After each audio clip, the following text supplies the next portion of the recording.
Morning, Mr. Walker. Good morning. Good morning, sir. Good morning. Mr. Walker, I'm on a computer with no camera. How convenient. I just switched over to the computer because it's a lot more easier to get everything. Like when you send stuff, it's a lot more easier to click on it and type out everything than a phone. Yeah, you're all right. Yes, sir. Parker Toodle's looking progressively worse every single online class. I didn't think it was possible. Like he may not be alive by the time we get to next week. And look, he didn't want any part of it. He is not a morning person.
Logan, I don't need two of you in the room.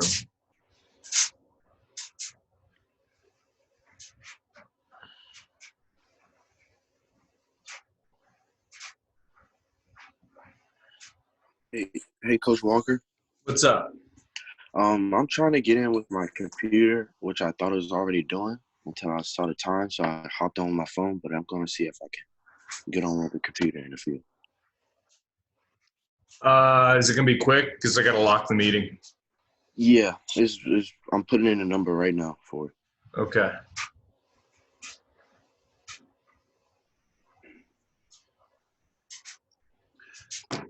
Okay, let's go ahead and get started. I'll pray for us today. In the name of the Father, the Son, and the Holy Spirit. Heavenly Father, we ask for your blessing on us this day. We pray that you provide us with a good week, that we do the very best that we can in our classes and try to close out the year, and that the grades end up being where we want them to be. And if they aren't where we want them to be, we pray that we might have the motivation, the drive, and do what we can do to not only get the best grades and do the best we can there, but also set. Oh, sorry. You're all right.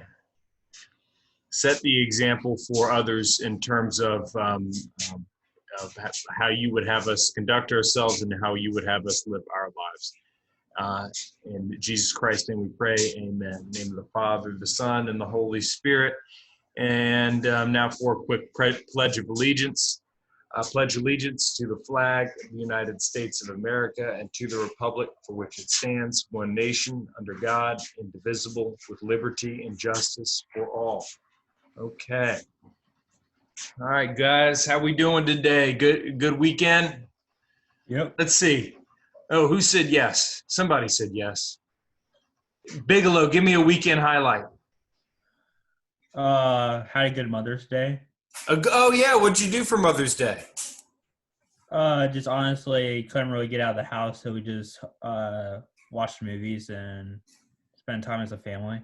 That's good. I can tell you that's what your mothers want. They don't, things are nice, but they, getting time with you guys is certainly good. Anything else? Berthy, what'd you do for your mom?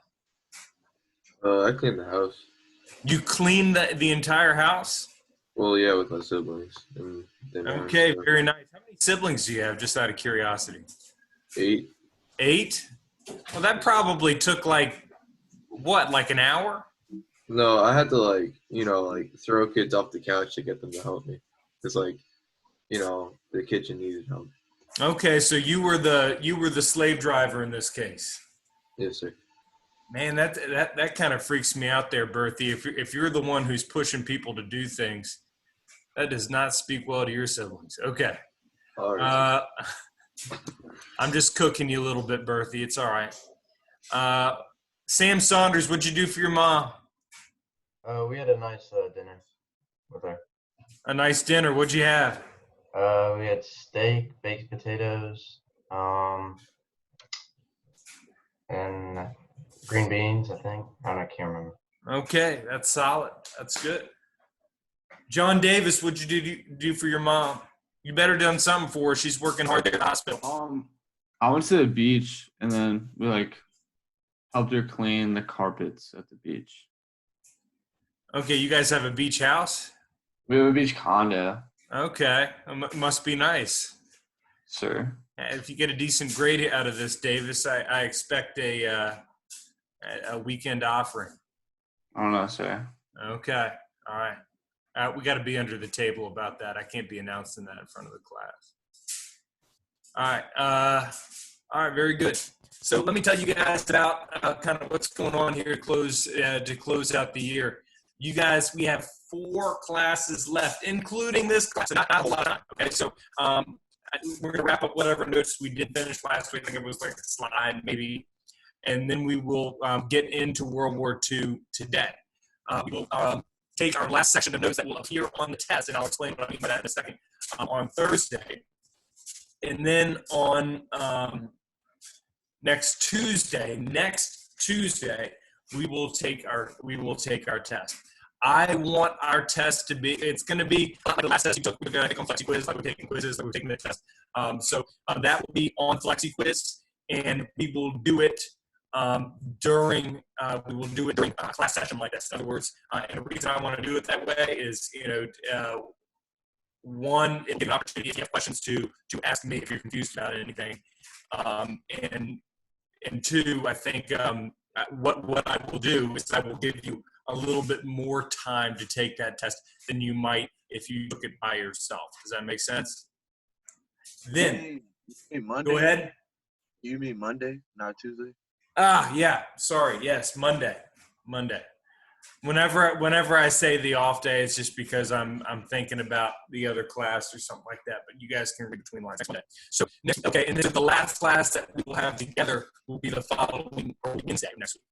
Wednesday of next week is the day that we will either go over the correct answers for the test. Okay, if you're curious about that, you will know your grade, your final grade from my class by next week. You guys hear me saying there's trouble with the speaker? I'm missing a little bit, Coach, because it's lagging a little bit on your end. Yeah.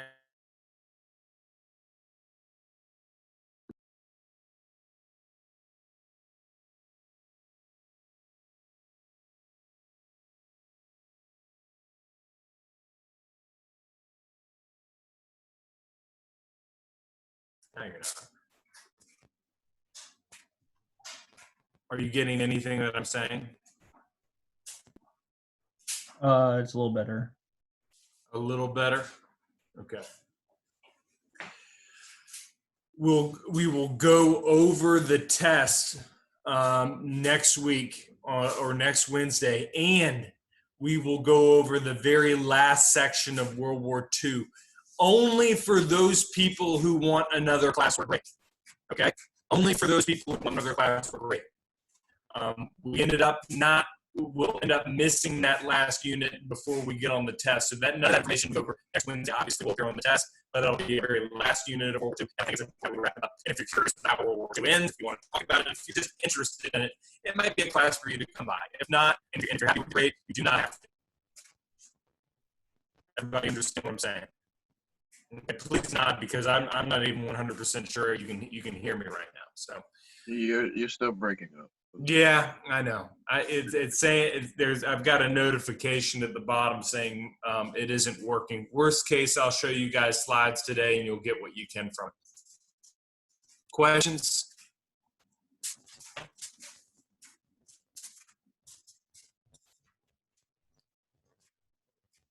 I would restart my internet connection, but I'm kind of scared to do that.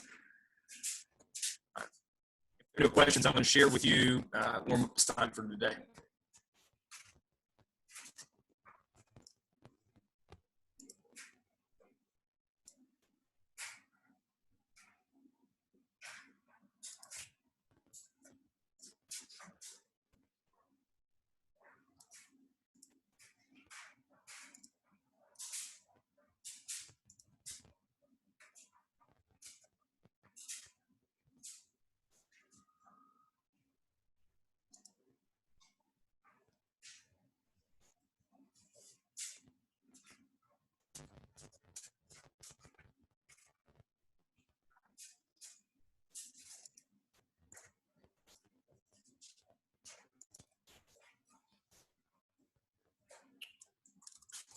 Here's your link.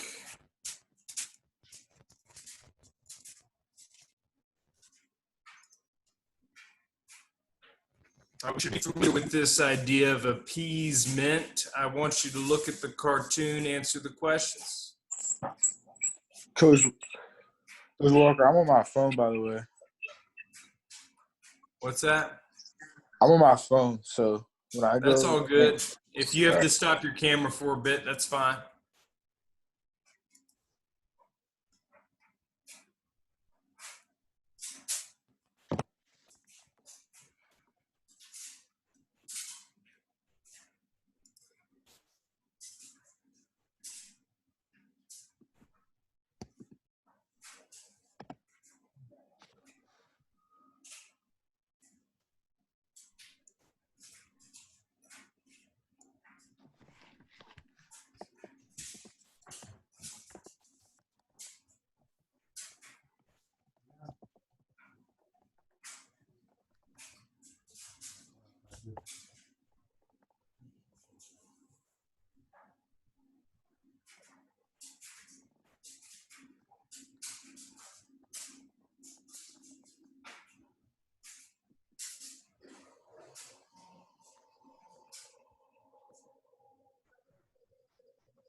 All right, let's get some answers out there.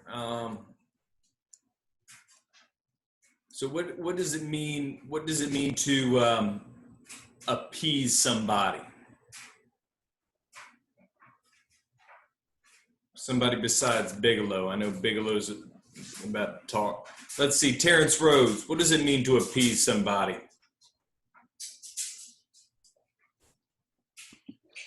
It means to basically give them what they want to avoid war or any harm. Right. So, you might have been appeasing me just now, right? You're appeasing me because I was asking a question wanting an answer. So you provided an answer to my question. So you're appeasing me. Next question might be, how might another country try to appease the Nazis? Why might the Nazis have needed appeasing? Robbie Bigelow. Because at this point they wanted to recreate the old borders of Germany, and they were making demands that if they would not get a certain country like Czechoslovakia, that they would declare war. Yes, and there's a general recognition, right, that hey, maybe we were a little hard on them, 20 years ago. Maybe we shouldn't have been as harsh, and so it's this idea that maybe they deserve to take this or that territory. So, taking a look at the cartoon should look familiar to you, or at least the way the cartoon is drawn. Does anybody know where this cartoon comes from or who the artist might be? I know it's Dr. Seuss. I don't know what reference it is. Well, it's a reference to exactly what we're talking about. Well, Okay? I mean, like, so before Dr. Seuss, before he wrote children's books, he did political cartoons. And he happened to grow up, do political cartoons during this time period, okay? And so it's meant to say exactly what it appears to mean to say. So what's the message? What's the message being made by this cartoon? Darrell, what do you think? What's the message?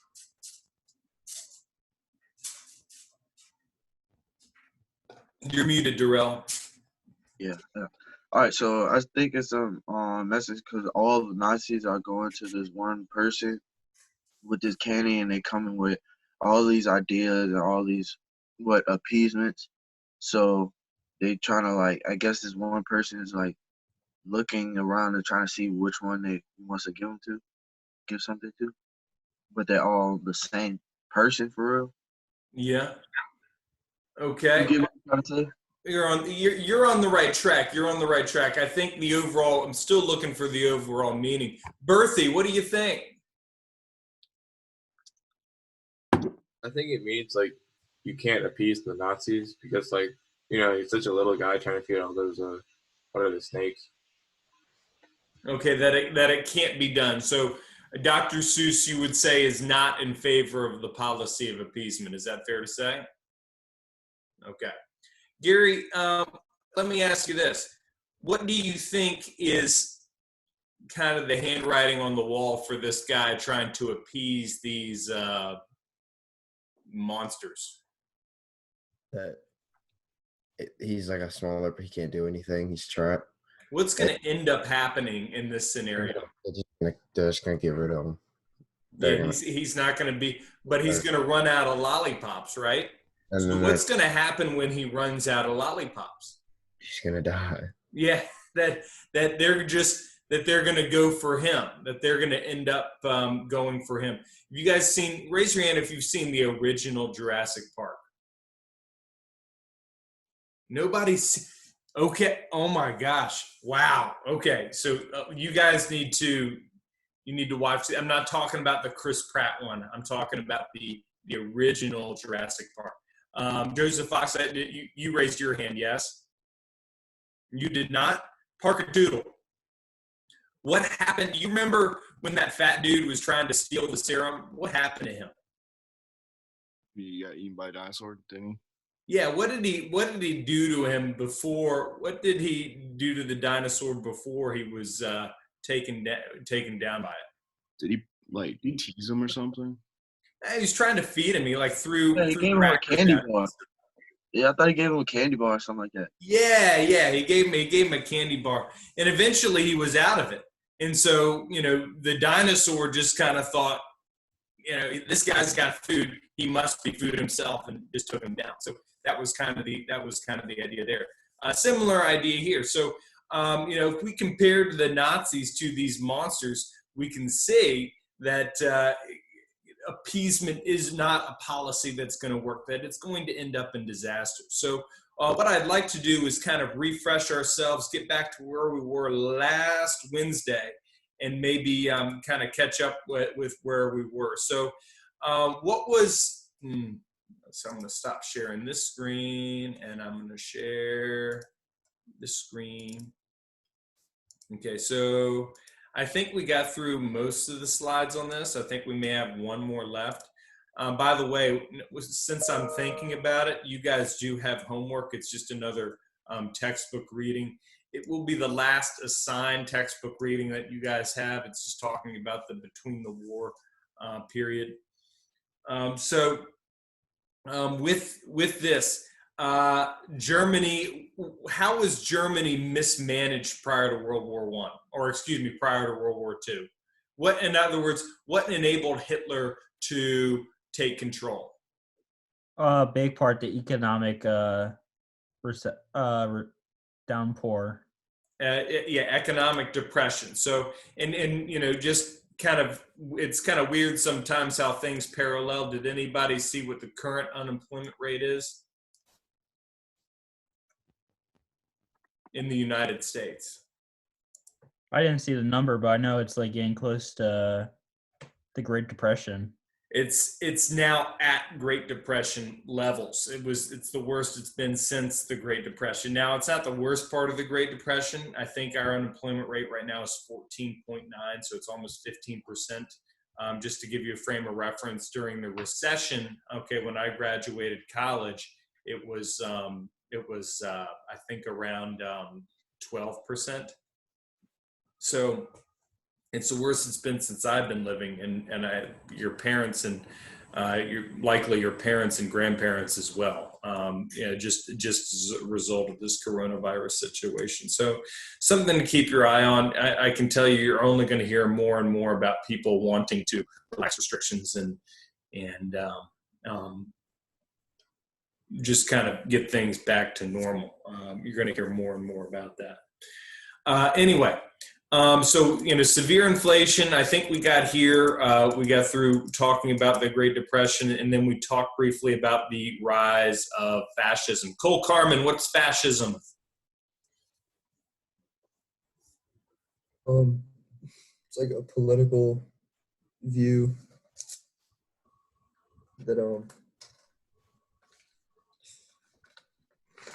have to find my nose.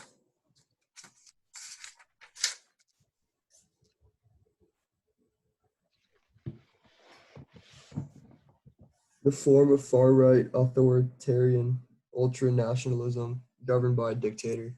Okay, governed by a dictator, ultra-nationalism, essentially putting the country above yourself.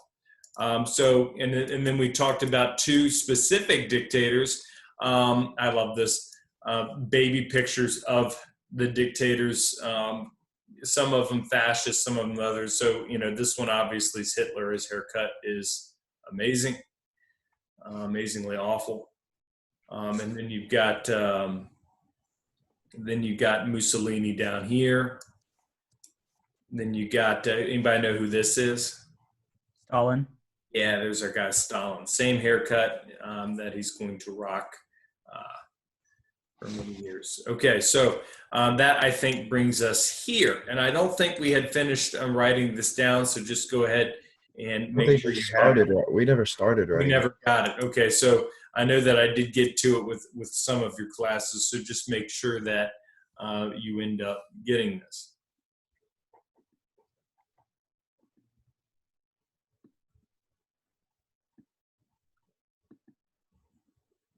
Henry Guire, how you doing, bud? You doing all right?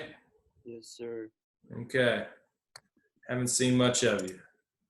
Seen a lot of your eyes looking down, but not much else.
Coach Walker, Yes, sir.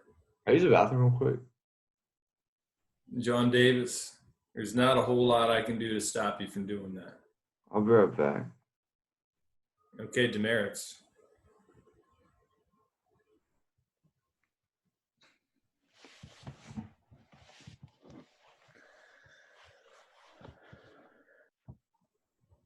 Coach Walker, you remember? You know the only demerits I ever got were from you. I don't believe that. I got 2, and they were from you. Because I made a gesture to Xavier in class. Do you remember? No. I mean, I can see that happening. What'd you get? Did you flip Xavier the bird? Is that what Yeah. happened? Okay. That'll do it. What'd It was Kristen have to worth say it. about that? She didn't say anything. She didn't care. But it was worth it, though. Yeah, I think if it's Xavier, it's definitely worth it. I got demerits for being in the classroom, just not to be sitting down. Darrell, I don't even. I mean, like you can't. You've probably gotten a million demerits from me. For what though? I can't even. I mean, specific things I can't even remember.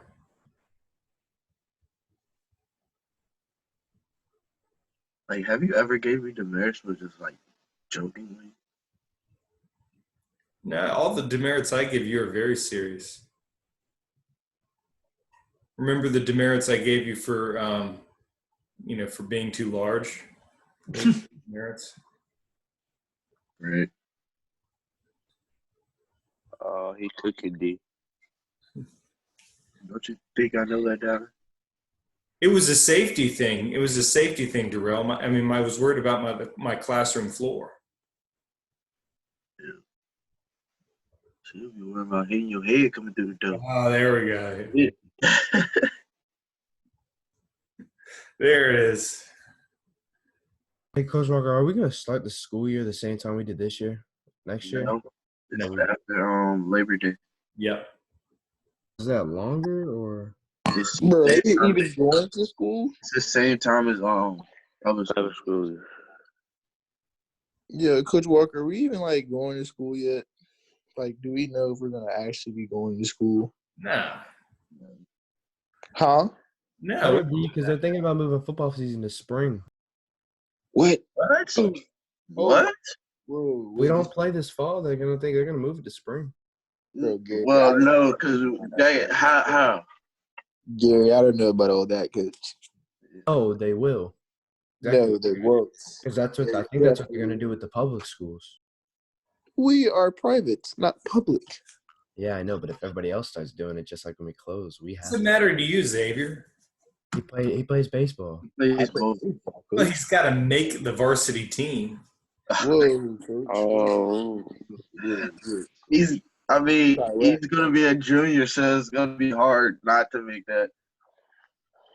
They've cut people before. Yeah. And I'd be looking at Xavier and be like, yeah, I don't know. Thinks it. Actually, sorry, bro.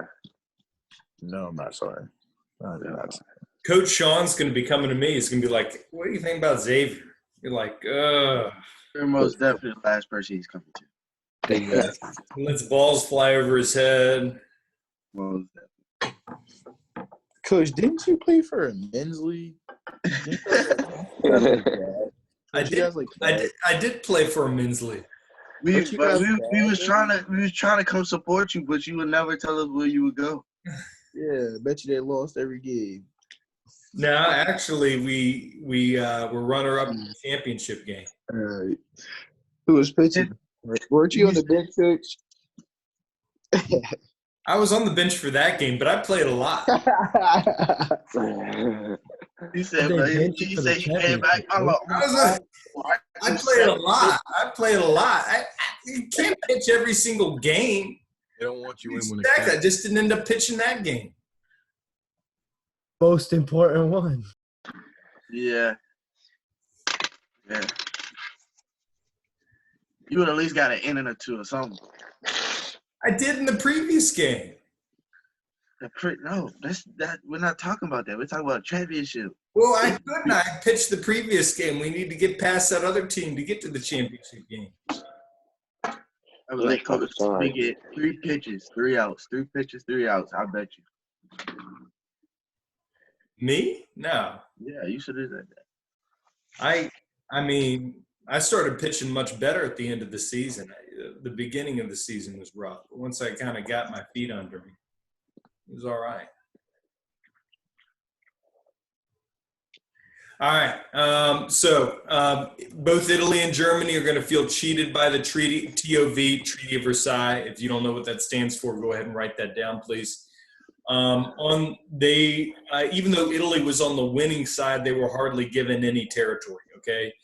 Both became weak democratic governments, and I really want you guys to pay attention to just kind of both are going to have just similar things happen to them, both Italy and Germany. They're going to use the Great Depression in order to make promises. Both Benito Mussolini and Hitler are fantastic public speakers, and they use their charisma, they use their energy to get their points across. And you got to think about how that they would appeal to a crowd if they're going to, get people believing that the country is going to become great. They're going to have to be positive. They're going to have to be energetic because the people are going to feed off of those types of things. And so both of them would use similar strategies when they would speak. They'd start out really calm and they'd begin talking. And then, as they would progress in their speech, they would gather in enthusiasm, become more enthusiastic, and they'd be talking about the things that they were going to do and how great they're going to become, and they'd be using wild hand gestures and coming up and pointing in every which direction and getting real excited, and people would be getting excited too, and then they'd reach some sort of climax where they'd come together, and then they'd gather themselves, and they'd, like, hair would be everywhere, but they'd bring themselves back together, right? And so that's how they would do it. And this type of strategy, this type of speaking got people very, very enthusiastic about what either Mussolini or Adolf Hitler could bring to the table. Mussolini spoke about restoring Italy to its former greatness. His nickname was Il Duce. Okay, what does Il Duce mean? No idea. Latin, guys, come on. I left Latin first year. No? Man, it's bad. It means the leader, okay, the leader. He's going to be named prime minister by King Victor Emmanuel after he ends up making threats. Never really had an army to kind of support him, but because of his public image and because he kind of slowly became popular, started out as a journalist, eventually became involved in politics. Adolf Hitler is going to be very much the same way. He's going to be thrown into prison. We had spoken about that, and he gets out of prison after he had tried to overthrow the Nazi Party. Ends up, again, giving speeches, talking about restoring Germany's greatness. Eventually, he's declared Supreme Chancellor. Upon doing that, he ends up what's called the Night of the Long Knives, sending out what would become his Gestapo out to literally kill anybody who might be his political opponent. And at that point, he was just too powerful to stop. And he became a totalitarian dictator as well. Again, notice here, as far as Mussolini's concerned, it becomes about restoring the Roman Empire. And you'll see this eagle here, very, very Roman, right? And similar thing with Germany, this being a reference to the Second Reich, and Hitler declares the beginning of what would be the Third Reich. So that brings us to the next section of notes, which is going to talk about the beginning of World War II. And we'll see just how far we end up getting with this. So let's see here. All right, this is where we were. All right, so we're talking about the end of the piece. So we're officially at the end of the between the wars period, and we're going to talk about the time, after Germany after Hitler comes to power, after Mussolini comes to power, how they end up kind of emboldening themselves to end up taking back all of Europe. Now, it's important to note, Germany is not a strong power at this point in time. The Treaty of Versailles, even when Hitler came to power, the Treaty of Versailles weakened them tremendously. Remember, what do we know about the size of their army at this point? 100,000 man standing army. Yeah, it's going to be 100,000. It's a smaller army. No air force of basically. Yeah. So it's one of the smaller armies now in Europe. It's not going to be strong. So Hitler's going to have to be kind of take baby steps in terms of how much he ends up pushing these other powers. So here's another political cartoon. This one's another Dr. Seuss cartoon. And you see this bird here. This bird is meant to represent who? America. Yeah, the United States. All right, Bigelow, you've hit your question quota. You're going to have to be my safety net. Okay, so yeah, you see the hat up here. It represents the United States. Just another idea, another political cartoon. You see all the trees they end up knocking down here, right? Those are the European countries that Hitler's going to eventually take over. But this idea that, hey, we've got to start handling this guy, right? We've got to start handling this bird. We can't assume, as this bird is saying, or as the United States is saying, that he'll get tired by the time he ends up taking over all of Europe. They can't assume that. So is he in favor of U.S. involvement or no? Brian Smith, what would you say? No. Are you sure about that? I think so. Well, look, I mean, just take a look at the cartoon. When he's finished pecking, at least he'll be quite tired. Is he saying this bird is going to get tired? No. The idea is after he's done with this tree, what's going to happen? We'll go to the next. He'll go to the next one, which is the United States. And by that point, it could very well be too late.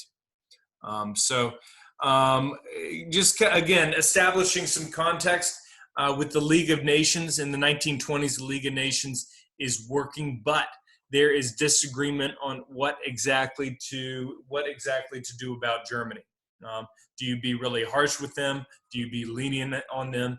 In the end, those European countries decided that they wanted to be really harsh. The United States wasn't quite sure about that. They didn't think that was a very good idea. And we also said that even though Woodrow Wilson came up with the idea of the League of Nations, the USA did not end up signing on because there was such opposition to it. The USSR did not sign on. Why?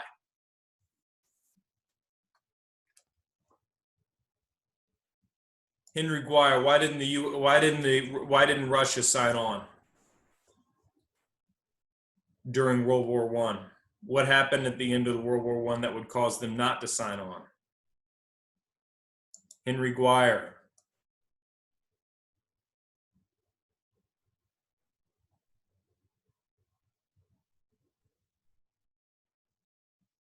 Henry Guire.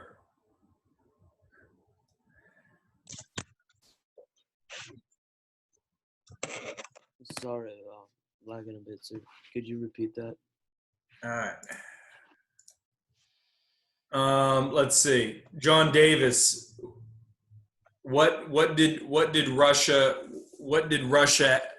happened to Russia that would cause them not to sign on to the treaty? Weren't they like friends with Germany? Well, they weren't friends with Germany back then, no.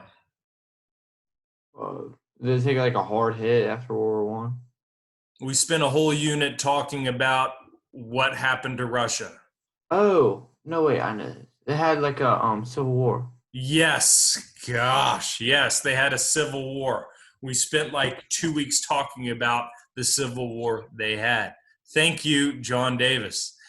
So between those things, the League of Nations is not going to work out. It's not going to be successful. It's not going to be successful. In the 1930s, it really becomes about Hitler's come to power. Whoa, this good dude seems to be real aggressive. Let's just try to make him happy. And why did they want to make him happy, Berthie?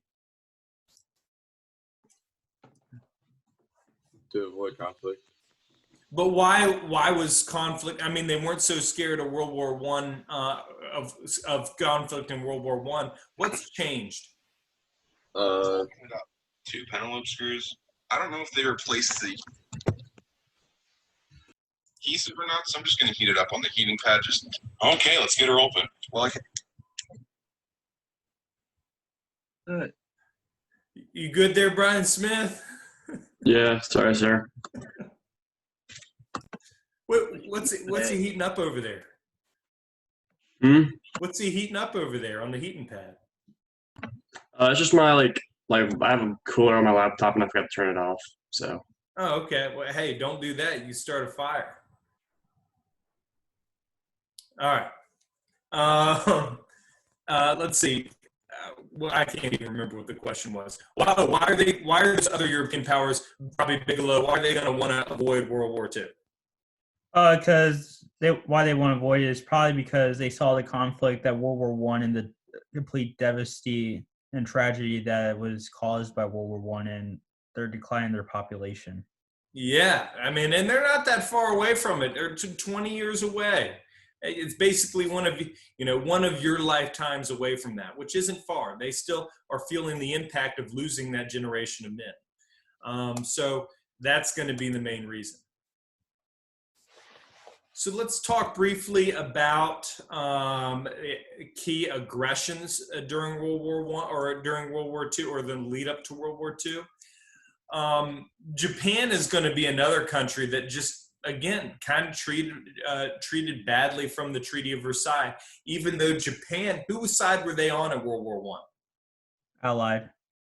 Yeah, like Italy. They were on the Allied side, but they really didn't get anything. They didn't get much in the way of territory. They didn't get much respect. Even though they were given a seat at the table, it was very limited in the voice they ended up having. So, they're going to be unhappy with this, and they're going to make moves at this point in time to, try to make try to make as many waves as possible. So the Japanese, who end up becoming fascist, invade Manchuria, and they did the same thing, you remember, during the Russo-Japanese War.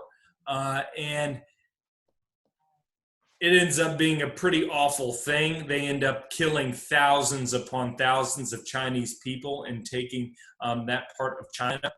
The nation is upset, but they can't do anything because, again, League of Nations doesn't have a standing army. And if you don't have a standing army, it's really not going to be super effective. Japan ends up withdrawing from the League of Nations. They had been a member, and they end up invading the rest of China. Again, League of Nations does nothing. They don't do anything to stop it. Mussolini, meanwhile, is seeing all of this take place, and he decides, hey, I'm going to invade Ethiopia. Ethiopia is within what continent? Africa. Yep. A little bit, coach. What's that, Gary? Your mic. Yeah, your microphone is skipping a little bit, Coach. Okay, sorry. Yeah, I mean, it's just having issues today. I think it's doing a little bit better than it was doing. So it's going to be in Africa. What key thing did we mention about it? If you think back to that unit on African colonialism, what did we say about Ethiopia that kind of distinguished it from the rest of the soon-to-be countries in Africa? It was never colonized. It was never colonized, and Italy was the one who tried. And so all of a sudden, Mussolini is super successful, and it isn't really fair. You know, they've improved their military to the point where they have better weapons, and they are successful in conquering all of Ethiopia, and they do it pretty quickly. Again, League of Nations does not get involved. They decide to do nothing.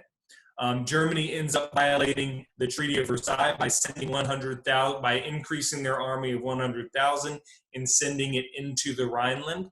We said, and you guys remember from your quiz, the Rhineland borders what country, Sam Saunders? Wasn't it like France and Germany? Yeah, that was the French-German border. So the reason that they were supposed to depopulate that area was because France was fearing another invasion. And so now not only have they taken that area, but they have sent a bunch of men into that area, which means that there can only be an invasion coming. And so France is worried about this, but again, the League of Nations does nothing. All right. So that's kind of where we are at this point. And through all of this, you've got countries, and they're still not sure about Germany. They're thinking, hey, well, maybe we can still work something out with them. Maybe we can still, hope for peace. And maybe if we allow them to go into the Rhineland, to go into part of Poland, and to go into, as Robbie mentioned, parts of Czechoslovakia, meaning the Sudetenland, that we will end being okay.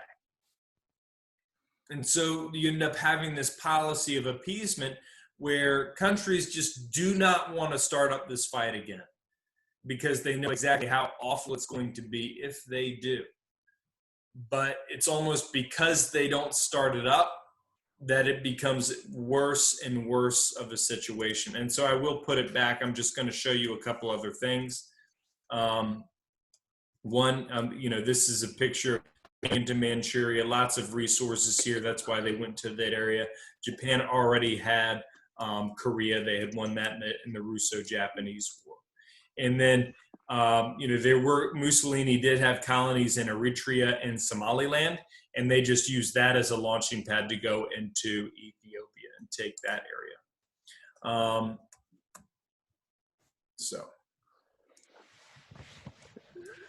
Once you guys have this, there really isn't enough time to go into anything further. And actually, I don't think we need to because it's going to be our next section notes, next class. I think we've caught up with everybody else, so we're good to go.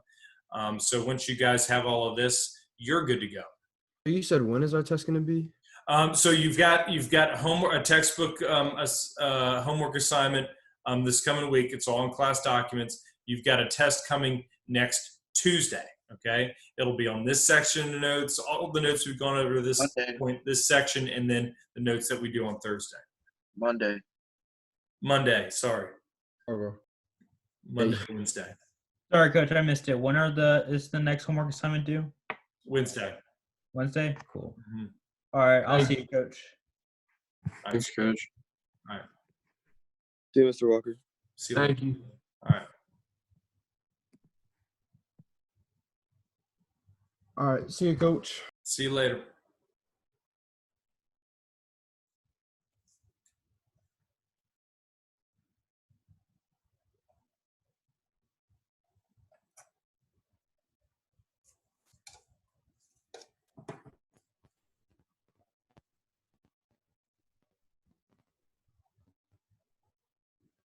All right, bye, coach.